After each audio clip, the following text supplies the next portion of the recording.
Recently stumbled across a used black pearl mist filter going cheap on Amazon, and I've been looking at getting one of these for a while, so I figured why not pick it up, test it out, and share my opinions on it. So these black pearl mist filters do three things. First of all, they soften the image, they lower contrast, and they bloom the highlights.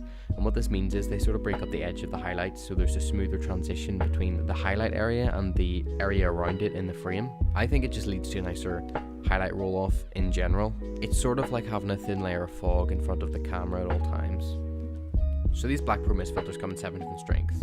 There is the 8, the quarter, the half, the 1, the 2, the 3, and the 4.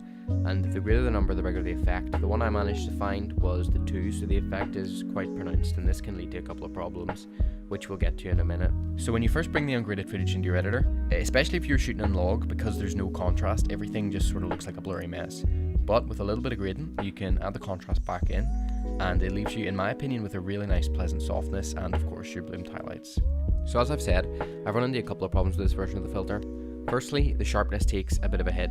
This isn't as bad as I thought it would be, and I can honestly live with it.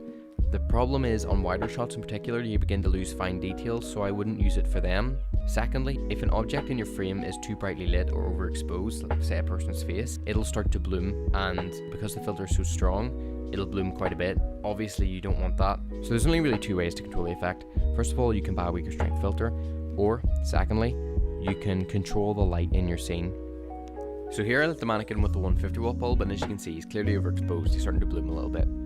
But when we drop the shutter from an 80th of a second to 250th of a second, not only does the mannequin start to bloom less, but those bulbs in the background also start to bloom considerably less. When we compare this to the shot of the mannequin lit with a 60 watt bulb, it's almost like there's no filter on at all.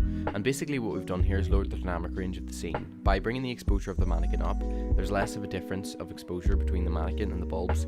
And this just really shows how if you have a good amount of control over your lighting, you can really dictate to what extent the filter affects the image.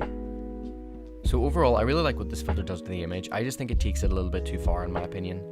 That said, this isn't really a criticism of the Black Pearl Mist 2 as it is a criticism of me. I knew the filter was strong when I bought it, I probably shouldn't have, but I really wanted a Black Pearl Mist filter and this was so cheap I couldn't resist. In defense of the filter, I feel like I have been able to make most of the footage I've got so far look pretty decent, at least in my opinion, with a good bit of grading.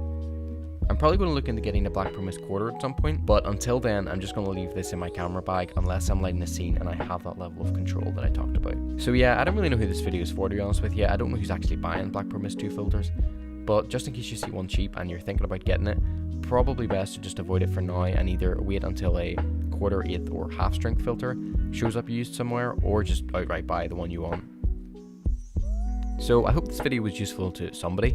Sort of my first video actually recording audio and, having a focus to it.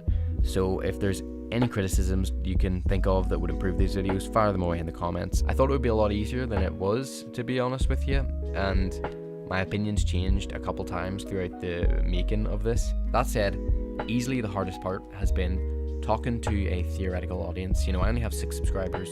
Most of them are probably just going to scroll straight past this video, and anyone who does see this video is probably just going to stumble on it by happenstance. So if you have any tips on how to make this feel a little bit less strange, at least for the beginning, please fire away. I think, to be honest with you, I'm just going to have to power through it and pretend that I have an audience, but so be it if that's the case. And yeah, I hope this video was useful to somebody, and I'll see you later.